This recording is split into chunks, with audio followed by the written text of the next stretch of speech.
Hey, Frog Prince Rana here, and thank you for dropping by. Well, this is my 200 subscriber special.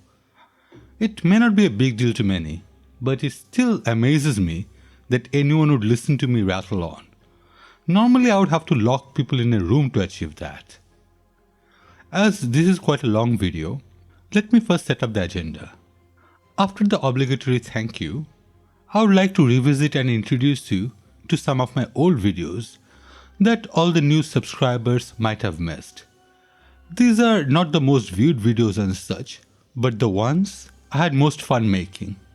Part of me hopes that you might like it as well and give it some love. All the videos will be linked in description where you can see the full content. So let's start. First, all the thanks. To be honest, there are way too many people to thank, especially you, dear viewer. Without you, none of this would ever be possible. And my utmost thanks to each and every one of you for the most precious commodity we all have, time, to watch my contents.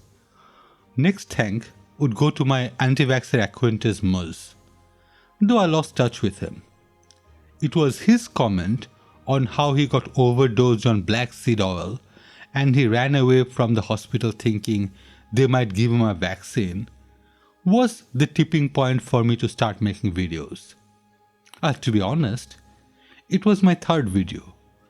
The previous two was from my visit in Philippines and the most amazing fire dance I've ever seen in my life.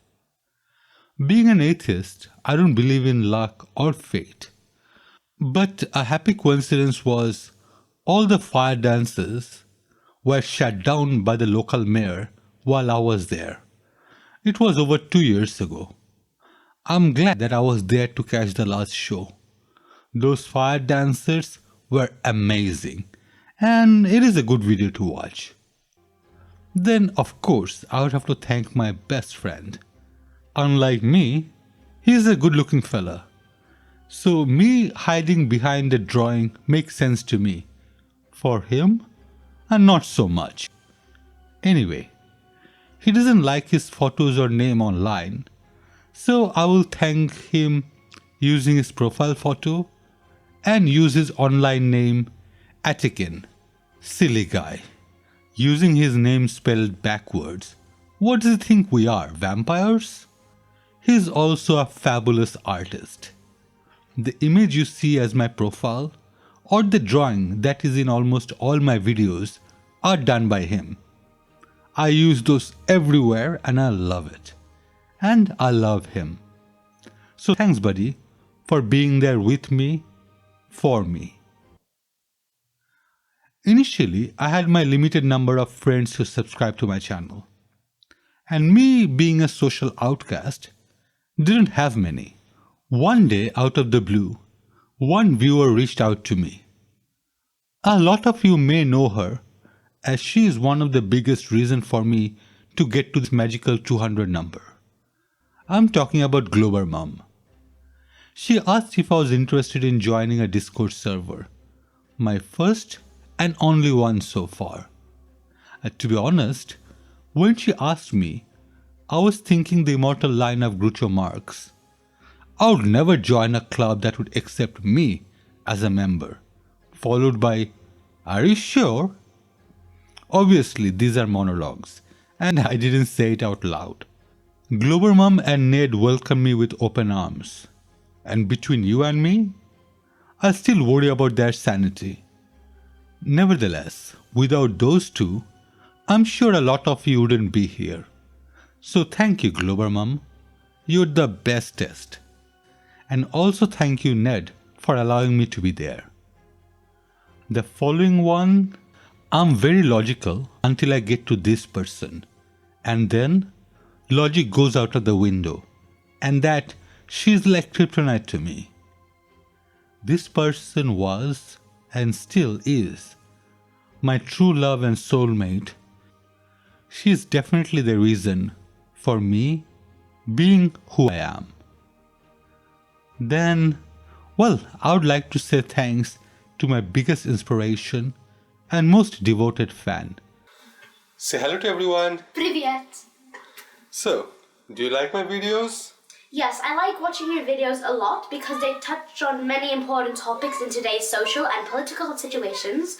I've also shared your video with some of my friends, and we have all subscribed to your channel, hoping to see more insightful commentary from you in the future. And everyone else should also like this video and subscribe today. Ah, that's so sweet. Can I have my ice cream now? Kids, you'd almost think that I was bribing her for this. Finally, I would like to thank all those who left encouraging comments. I don't know if I deserve any of these, but one thing I'm certain, that no one owes me anything. And for those taking their time to encourage me, well, those are worth their worth in gold. Once again, guys and gals, in all honesty, I can't possibly thank you enough, and fingers crossed that your views haven't changed. Now to the second portion of the show. Some of you may not be aware, but a lot of my earlier videos were all about debunking flat earthers. Well, 70 videos. One of my favorite is, well... Because it doesn't matter if you're a good or bad person on the inside. The numbers don't care. Flat Earth because I love man. Huh? Did I miss a meeting? Simply because it is not trying to convince someone that gravity exists, but using math to prove beyond any doubt why it is possible to see Isle of Man looking past Blackpool Tower beyond the Irish Sea. But it is not the one I had the most fun making. That honor would go to my uncompleted parody series. So, you want to be a flat earth follower? Well, in this video, I will summarize one way to approach it, the correct mindset you need, and most importantly, the character. First of all, more is always better. This is what those globers sheeple do not seem to understand. They only have one model that explains everything. How silly. In flat earth, there are many models. Why limit oneself with only one model? That is just stingy. Your belief on a point, like day-night cycle, may not match with other fellow flat earthers. But isn't that better? You have more models to choose from. Do you go to a shop selling only one item? Of course not. Why should this be any different? More is merrier. What is better than one Bozo the Clown? Why? Two Bozo the Clown, of course. What's better than two Bozo the Clown? Three Bozo the Clown, or four, or five. In couple of years, there would be billions of Bozo the Clown. Now, no one else is the boss of you. You are the boss of you. If you want to put the pineapple on your pizza, damn it, that's what you want. You might be the kind of guy who likes to sit with a greasy spoon and wonder, gee, should I have the T-bone steak before the jumbo rack of barbecue ribs with a side order of gravy fries? You want high cholesterol. You want to eat bacon and butter and buckets of cheese. You want to smoke a Cuban cigar the size of Cincinnati in a non-smoking section. You want to run through the streets naked with green jello all over your body reading Playboy magazine. Why? Because you suddenly might feel the need to. With all the models available, choose the one you like. For example, for day-night cycle, you can choose a low-tech model of sun and moon being much closer and rotates above flat earth. Or you can choose a spotlight version of said lights. Want something a bit more high-tech? How about the whole vision being akin to a hologram? Or maybe even like Truman Show. Or maybe a giant vortex just in the center, and this vortex blocks the sun and moon from view as they rotate. You are spoiled for choices. Then you need some talking points. It is not enough being a flat earther. To be truly part of the group, you need to belong. So you have to try and convince others to be a flat earth follower. You need some big guns. the greatest strength you have in your disposal would be ignorance. You see, there are some common points you can make that are really easy to explain and visualize, and out of common reference of knowledge for most people. I'll give you one example. You explain to someone how an aircraft cruising at 500 miles per hour would have to compensate for a drop of 2,777 feet every minute to follow the curve. This is brilliant, as you can also use your hands to demonstrate what the pilots would have to do. If you want to score some extra points, throw in the statement, FAA uses a flat earth model when training pilots. Boom! Checkmate. This should be your go-to example. The reason being, you can demonstrate this even when naked, just if you want to. But the point being, you don't need any preparation, you don't need any photograph, nothing. Next one? Well, I have to admit that I used to be a bookworm. At one point, I did want to share all the fabulous reading materials out there, especially some of my favorites from Terry Pratchett's Discworld, Scott Adams' Dilbert, Douglas Adams' Hitchhiker's Guide to the Galaxy. But the one I had most fun with was the best science fiction in my opinion, just because of the beautiful marriage between religion and politics. Yes, I'm talking about Frank Herbert's Dune. Enjoy. It's roughly 20,000 years in the future. About 10,000 years ago, a conflict known as the Bultarian Jihad resulted in total destruction of virtually all forms of computer and thinking machines. Humanity then had to evolve to fit that world, some becoming biological computers, psychic witches, and space pilots. All that, the entire space travel and complete commerce of this universe now relies on a drug. This drug, called melange, or the spice, is found only on one barren desert planet in the entire universe. We know this planet as Arrakis, but the locals call it Dune. The known universe is ruled by Padisha Emperor Shaddam IV, with some great houses acting as a form of fiefdom handed down by the emperor. These houses are in constant competition with each other for political power and stakes in the omnipresent Kaum Company, a directorship which controls wealth of the entire old empire. The third primary power in the universe is the Space Guild, which monopolize interstellar travel and banking. Behind the scene, we have matriarchal and my favorite faction, the Bene Gesserit. A key social, religious and political force is an exclusive sisterhood whose members train their bodies and mind through years of physical and mental conditioning to obtain superhuman powers and abilities that can seem magical. In 1965's Dune, Lady Jessica's daughter Alia is quoted via an epigraph. Thus spoke Saint Elia of the Knife. The Reverend Mother must combine the seductive wiles of a Cartesian while with the untouchable majesty of a virgin goddess, holding these attributes in tension so long as the powers of her youth endure. For when youth and beauty have gone, she will find that the place between, once occupied by tension, has become a wellspring of cunning and resourcefulness. Under the guise of humbly serving the empire, the sisterhood is in fact a major power in the universe, using its many areas of influence to subtly guide humanity along the path of its own path for humanity's future. The ultimate goal of the Bene Gesserit sisterhood was the creation of the only male Bene Gesserit they call Kwisatz Haderach, one with mental powers capable of bridging both space and time. One who would be able to predict the future precisely and know the complete past. This person would be under their control and become a messiah to the universe.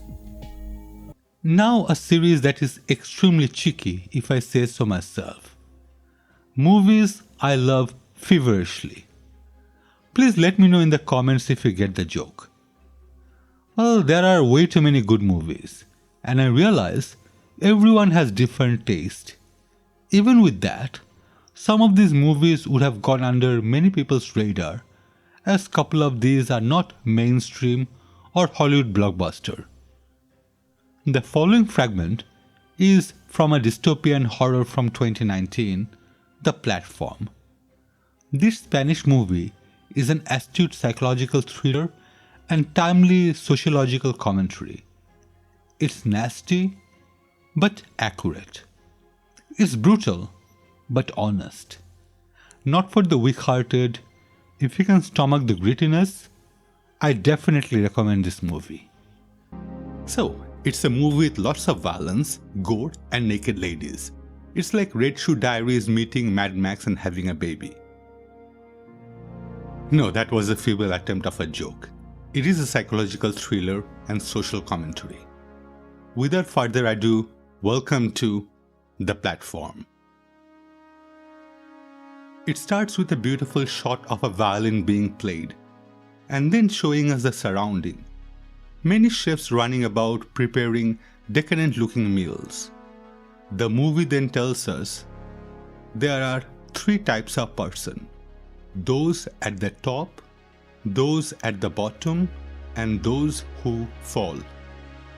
The platform takes place entirely inside this vertical prison known as the pit. We only learned so much about it. We get introduced to our protagonist, Goring, a soft-spoken man who chose to carry a paperbook copy of Don Quixote as his only allowed item in the hole, which is what all the inmates call the building. He has volunteered to spend some months inside in hopes of emerging with a diploma afterwards. Goring wakes up in a concrete cell marked with the number 48, with one cellmate, Trumegasi, who is used as an exposition vehicle. They are in a vertical self-management center, a tower-style facility. Very top of the tower is level 0. This is where all the foods are prepared. There is a big hole in the middle of each level, and a platform delivers the food, stopping for a fixed period on each floor. Those on lower levels are able to eat only what those above leave them, and the cell is heated or cooled to fatal temperature if food is hoarded. People are also randomly reassigned to a new level every month. That's it. We understand that there is enough food for all levels, but only when we take just what we need. But of course, the ones at top takes more than what they need. They trample over remaining and piss on it. By the time it gets below level 50, there is pretty much nothing left. You don't even want to know how the 200 plus levels below survive, or don't. We see how changing floors impacted people who had been on lower levels before, but were now lucky enough to be high. Rather than be sympathetic to those in place they just were, they seem to take even more, making up for lost time and aware they may not get this close to the top ever again. It's disgusting, it's horrifying, but that's society for you. Now let's take it in a different direction.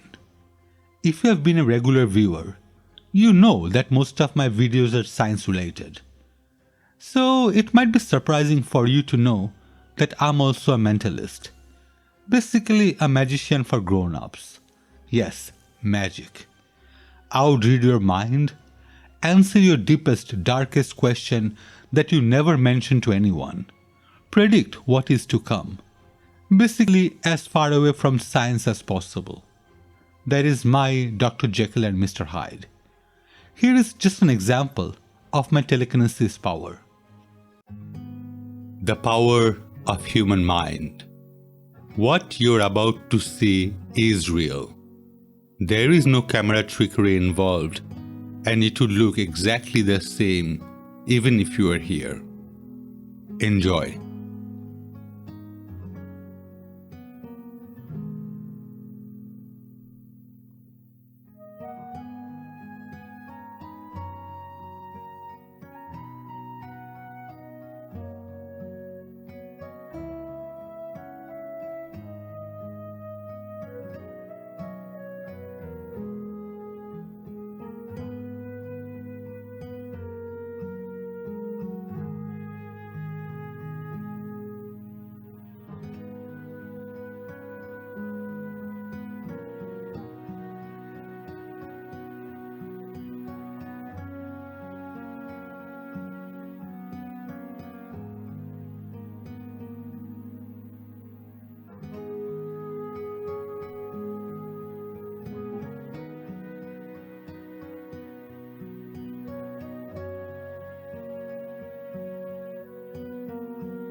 Just to point out the irony, the next content in list is titled Old Quackery from East, Description and Explanations of Snake, Dog Bites, and Finding Stolen Items.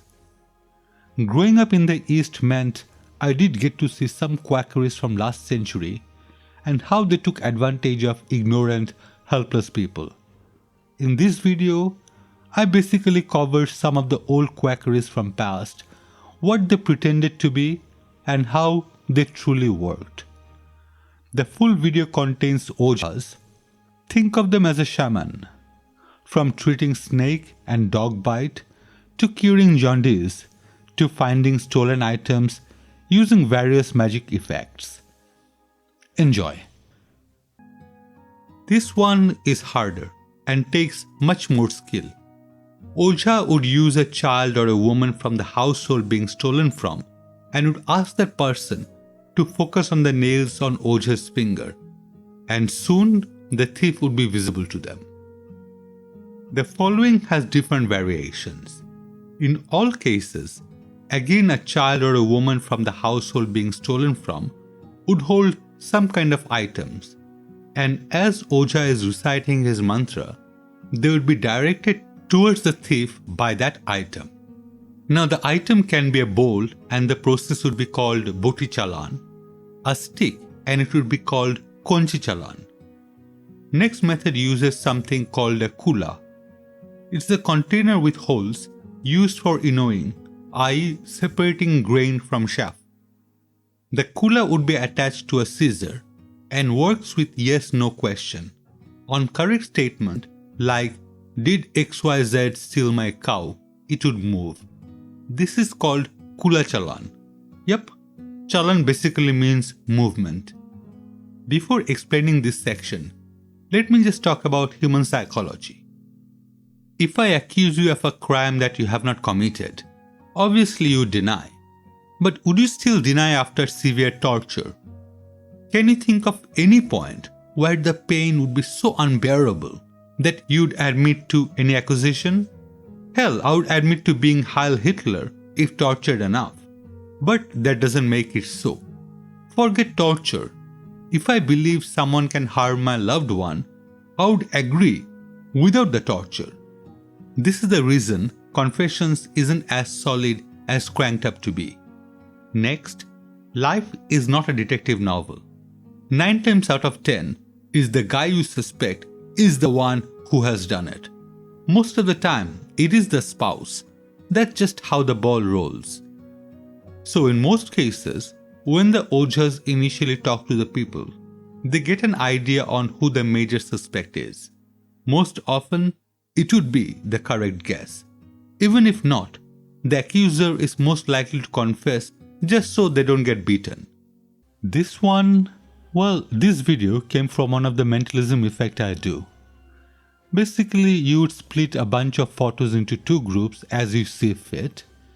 Then, fingers crossed, hopefully we would see that somehow you managed to put all the deceased separated from all the living.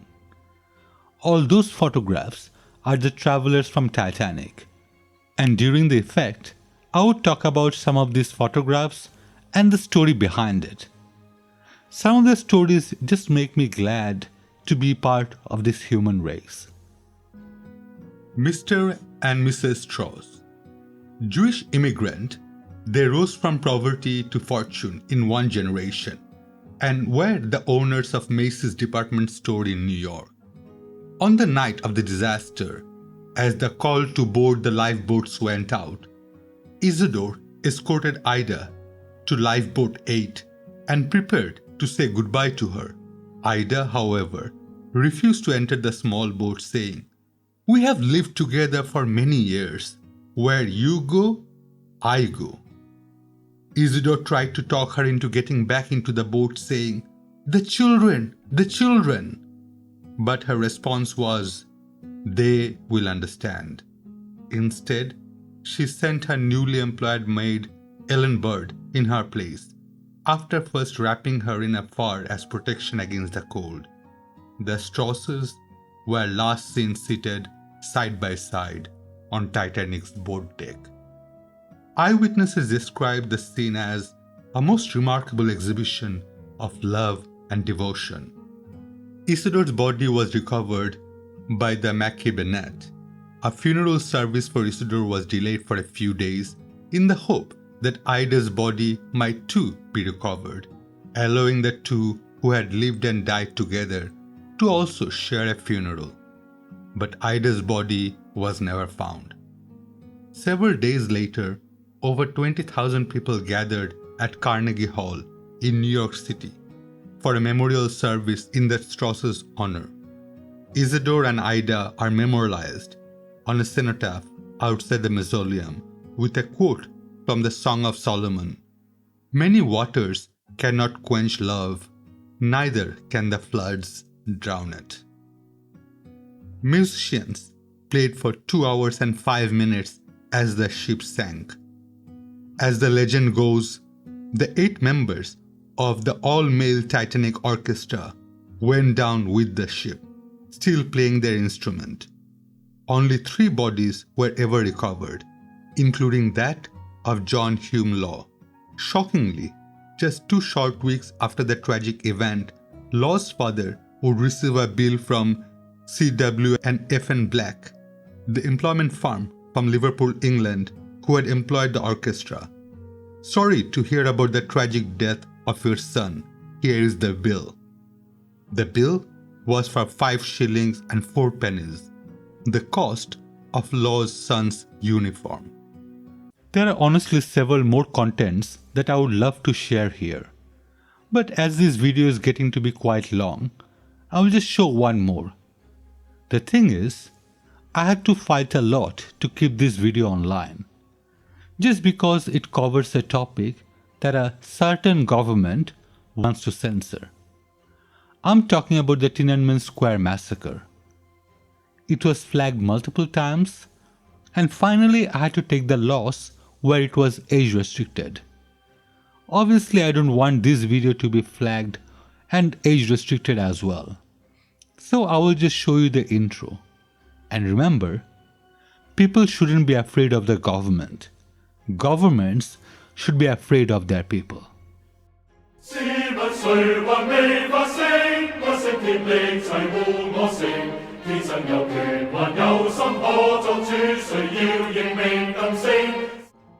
Well, that was a small preview of some of my old videos. Hopefully you have seen something that caught your interest. As I mentioned earlier, all links are down in the description, so have fun. If you liked it so far, well, you know what to do. If you want to be super awesome, please consider subscribing and so on. Thank you so much for watching. Wherever you are, have a safe day. Signing off.